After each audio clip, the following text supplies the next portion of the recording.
Your accent reminds me of a comedian named Fortune Feimster. I went to a swim meet and I noticed that all of the swimmers were eating Fun Dip before their races. You guys remember Fun Dip? It's just a packet of sugar and a piece of chalk. Are you from North Carolina by chance? Not at all. I was born in Abilene, Texas. Okay. Well, Fortune's from outside Charlotte, and so there's so many similarities in the accent, so I thought maybe I'd pinpointed and done something very smart, but apparently not. So.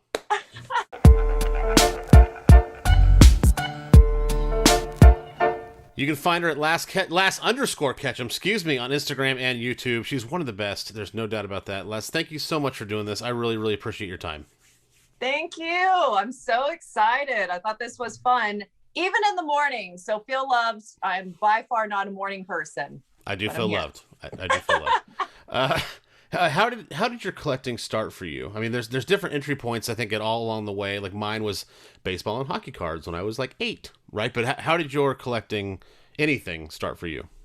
Well, as far as like general collecting, I think same thing. It's usually as kids, you know what I mean? But I mean, that was everything from like rocks and making mud pies and weirdness as little kids, all the way up to like borrowing. Honestly, like for instance, comics is something I'm starting to get back into.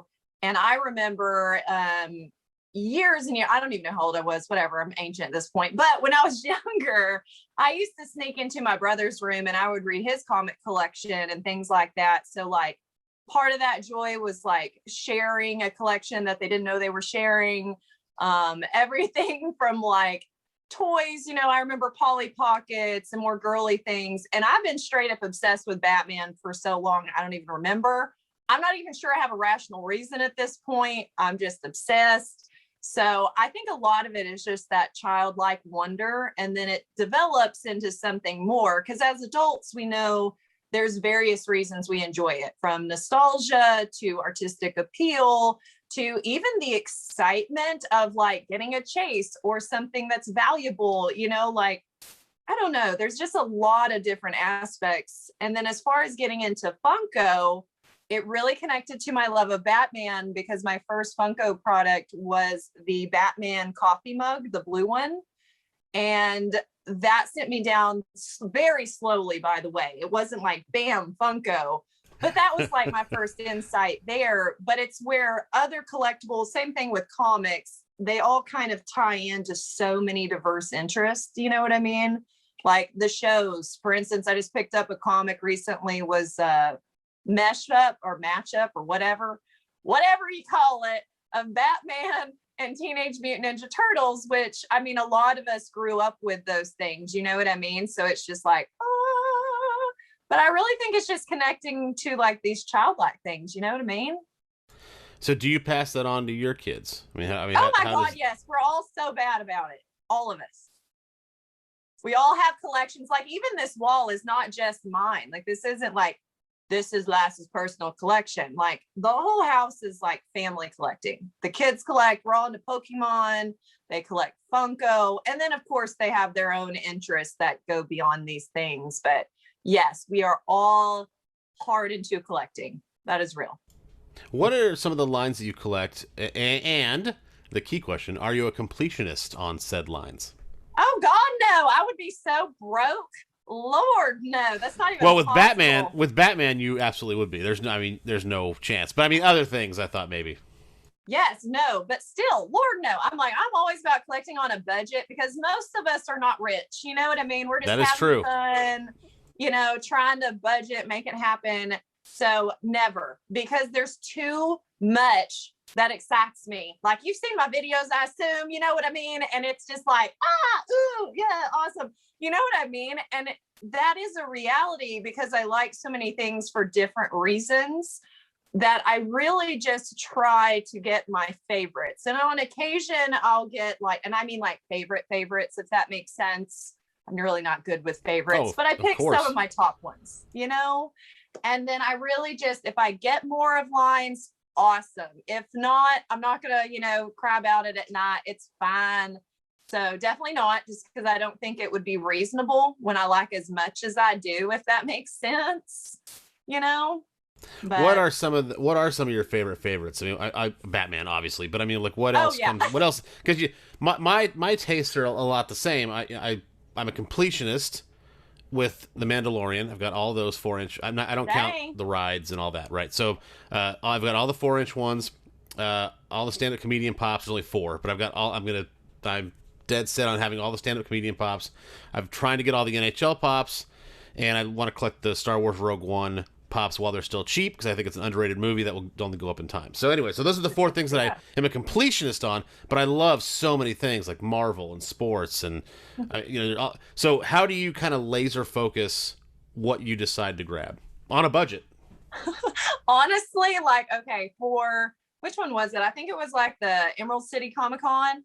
Yeah, I'm also an in the wild hunter because I think that saves me money most of the Yeah, time. for sure. Because if I'm ordering online, sweet Jesus, between shipping and how much drops, I'd definitely be broke. So I try to avoid ordering.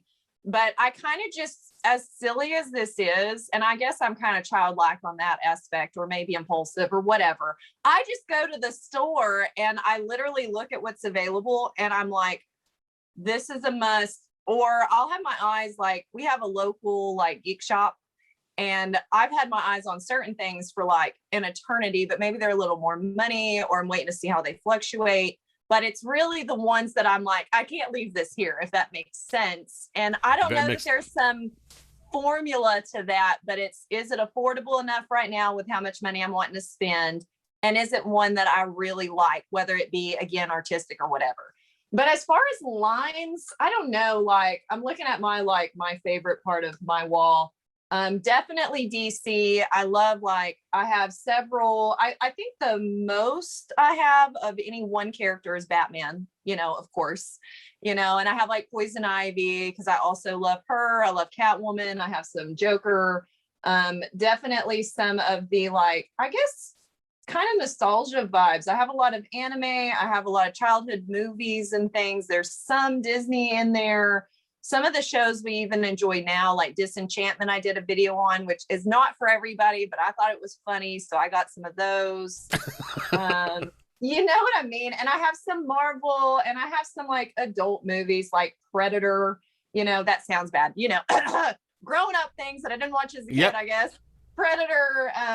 I love Tombstone, that movie. So I got two of the Doc Hollidays. So, I mean, when I say I'm a little all over the place, I really think that. So I guess more like things that connect to shows, movies, anime, things like that, even the comic books. So I guess that would be more of where I lean line wise. So let's talk about your background real quick. You got some abominables, I think they call them back there. Is that right? The little chomps. Yeah, little chomps. Thank you. I knew the abominable toys. I think. Yeah, sorry. Yeah, little chomps. As you can tell, we're not into those just yet. Otherwise, I would know the name. What? How did? Is that just enveloped into your collecting? You just saw one and loved it, and then now it's a collection, or how did that work? I blame my husband on that one, honestly, because he's a much bigger collector than me, which is why I'm like, I don't know how he's not on a video yet. Although he's told me whenever I hit 1,000, he said, I guess I'll come on. He's very private. Oh, that's cool. So I was like, cool. Score. Maybe 12 years from now, but I'll get there. Get him on camera. But no, he's a huge collector, and he always will go through where he sees something new that he just gets excited about, and he'll get one, and he'll usually grab a few of something he really enjoys. And he actually grabbed our first chomp. Well, I mean, like, we have our own personal collections. Obviously, I get to enjoy his part of it too all the time. But from seeing his, I liked it because I was like, oh my God, these are adorable in person. And I also even like how they did like the packaging. I don't know. Have you seen them unboxed on video? I have. Yeah. I love that their little faces pop up on the box when you open. It's so flippin' cute. But these and the sodas, what I got into was really how they were when I had them in person. Because on videos, I think everything's like, oh yeah, that's kind of cool. But sometimes when you see them, you're like, these are a little more legit than I thought they'd be, if that makes sense. Yes, yes. And the first chomp that like grabbed me was the Dark Forest one, which is this one, which was one of the artist series ones where people had won a contest to have those created. And it just hit on so many things I love because I'm really big on meaning in things. And it included like trees, which sweet Lord, I feel like Abilene's almost desert-like. It's just like trees with thorns and like, you know, mesquite trees and things. It's just not the prettiest trees. I'll put it that way. It's a great area. I love where I live, so no one get offended if you're around here, but it's just not the most beautiful. So I love the idea of big trees. I think nighttime is gorgeous. I connect it to different things, but anyway, that's where it really hooked me, as I saw them and I thought it was cool. And then they got one that just hit me on a lot of stuff I love, and I was like, dang it, now I'm stuck, you know? When you get hooked, that's why we hesitated so long on the sodas, because Yes. I was like, man, I really don't want to invite another line, another thing into, well, our budget, right? So you mentioned your husband collecting, obviously, and then you guys both collecting together and separate and blah, blah, blah. So that means there's got to be a lot of boxes, relatively speaking, oh my God, coming to the house. Okay, so my question is, are you like, well, let me rephrase that. Do you wait to do unboxings for when you can shoot, or do you, or is it just torture to like open them without? How do you manage that stress? Do you see me? I am not a patient lady.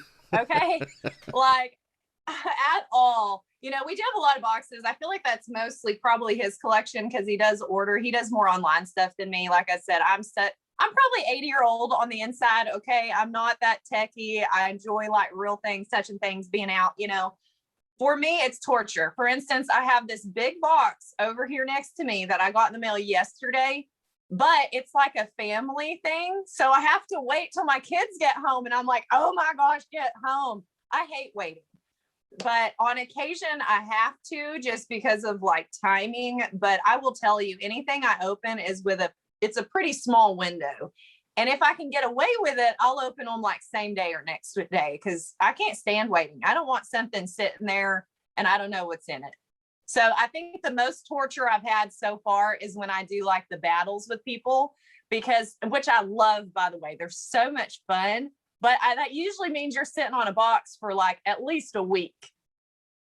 That is not easy to do, at least for me. I know people have piles of them unopened. I'm like, I don't know how. I would just have an opening party and it not even be a video. I'd be like, I know, but that's the choice that we have to make as YouTubers, right? You got to be, okay, well, this is a content opportunity, so you have to. Yes. See, my dependency is on McGillney. So my son and I shoot our videos together, as you know, and so the only one I've done by myself was the NHL one that I did. And that was only because he doesn't collect sports pops, and I wanted to collect the whole collection. I was like, why am I going to waste 25 minutes of his time? So we did the intro together, and then I went and took the whole video. But that's 1 out of 80 so far. And I'm not going to make a habit of that. So when I have three, so there are regular times where I have 3, 4, 5 boxes here in my office waiting to be opened, when I can find a time to shoot, because I work obviously 9 to 5, like most people do. McGillney, he obviously goes to school from 9 to 5, technically. He's also got dance 4 times a week, so after school he'll go to dance on Monday, Thursday, Friday, something like that. And so there's very few windows of time where we can both sit down, get everything set up, and knock out a video or two in one sitting. And so there have been plenty of times where I have piles of boxes just staring at me in the face, just like, why don't you open me? And every part of discipline I have has to come out, because otherwise I'll just rip open into them, you know? Oh, see, I don't have that. So no, I feel for you. No, I'd be like, oh, you poor sweet box. Let me get in you. You're so neglected. That would make me nuts. But I do understand what you're saying is we all have so much going on in our lives. You know, but I also enjoy it because, like I said, for collecting, it's kind of like a childlike place for me. And not having to have that discipline somewhere is nice as an adult. And I know you know that feeling, probably even getting into these, even if you wait, it's fun. You know what I mean? Like what we get, the things we love, getting to just have that surprise, even if it's like a mystery box, or if we forgot what we pre-ordered because it was like 20 months later. Right. Lord.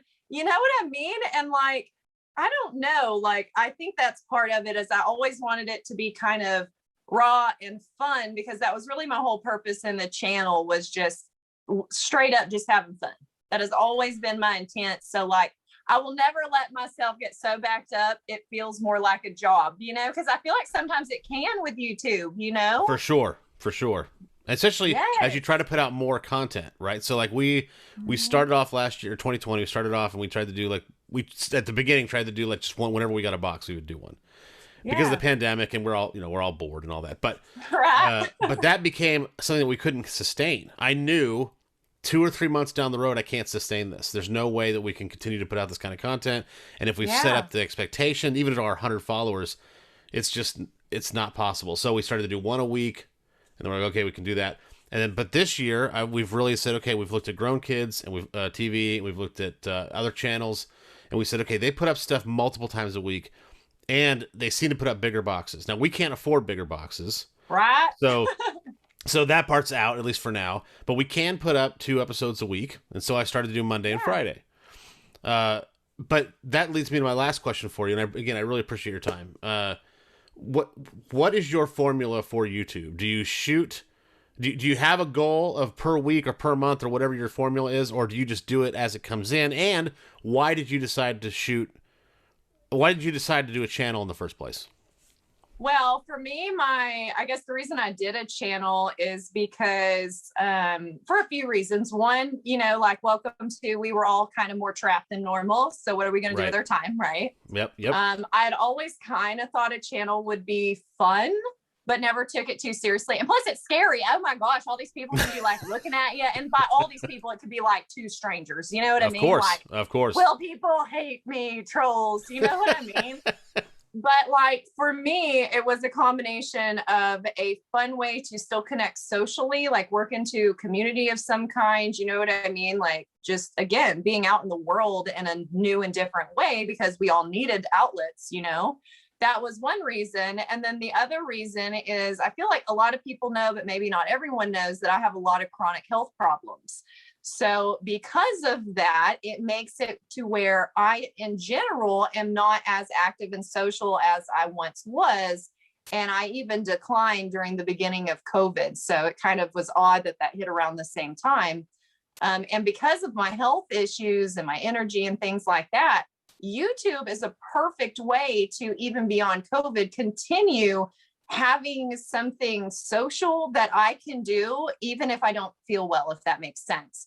Because for that whole video, that like 10 minutes, 11, whatever, 5 minutes, I get to just focus on something that makes me happy and I get to have fun. And in that, it's like a part of my wellness too, if that makes sense, which is why I'm big on, I just want to laugh, have fun. I never have any serious topics on my channel. You know what I mean? Because I'm like, that is not the purpose here. Life is hard and we can all have fun and enjoy it anyway, kind of a thing. So that was really it, to stay connected, have something happy, positive, and again, maintain some type of, social life that is more easily accessible, if that makes sense. / enjoy my collectibles because this is fun. You know what I mean? Like in general, it's just fun. But as far as a formula, sweet Lord, I don't know that I could even stand a formula in any part of my life. Okay. I am a little ADHD, and with my health, I feel like it's even worse. So I don't plan squat. Like I'm happy that I had a reminder in my phone even for today, or I would have totally forgot. I was like, oh my God, I got to get ready, But as far as videos, the goal I set for myself just to keep the habit is 2 videos a week. But also because of my health conditions, I'm not holding myself to certain days because I may not be able to a day that I would like to, if that makes sense. Very much so. So in that, it's just, hey, this is a good day and I have something, let's go. And on occasion, I'll film even if I'm not having a good day, which I don't ever know if anyone notices, but I may be a little more blah, But I'm like, that's fine. Because like I said, it's really for me to have fun. If anyone enjoys it with me, win. But I try to make a general rule of not going more than like 4 days, if that makes sense. So if I notice it's been like 4 days, I'm like, oh my gosh, I better get a video done. You know what I mean? So, but otherwise, it's really just kind of spontaneous. Like, hey, I had some pickups, or hey, this happened, Yeah, well, let me just tell you as we wrap up here that the word fun is exuded from your channel. So anytime I watch your shows and your episodes, it's there's no question that fun is either what you're having or you're trying to give other people. So I really appreciate everything you do, especially with your challenges, because it comes through wholeheartedly. So congratulations on that. Thank you. You're more than welcome. You can follow her at Lass, that's LASS _ Ketchum on Instagram, and of course, subscribe to her over on YouTube. Lass, thank you so much for doing this. I really appreciate your time. It's been great. Thank you so much. I'm glad to know a little more about you and your collecting too. It really is fun. So feel free to bug me anytime, all right? We will do. We'll do. The community has been so great and so welcoming that I think that's such a big underrated part of this whole thing. Not that underrated is probably the wrong word, but it's not expected. It's not expected. Well, and new channels, I don't think always immediately are aware, because I know I wasn't when I started. And then slowly the community just grabs you up, and it's great. And overall, I think it's a really positive community overall, especially if people keep their eyes on, kind of the point of what we're all doing here. You know what I mean?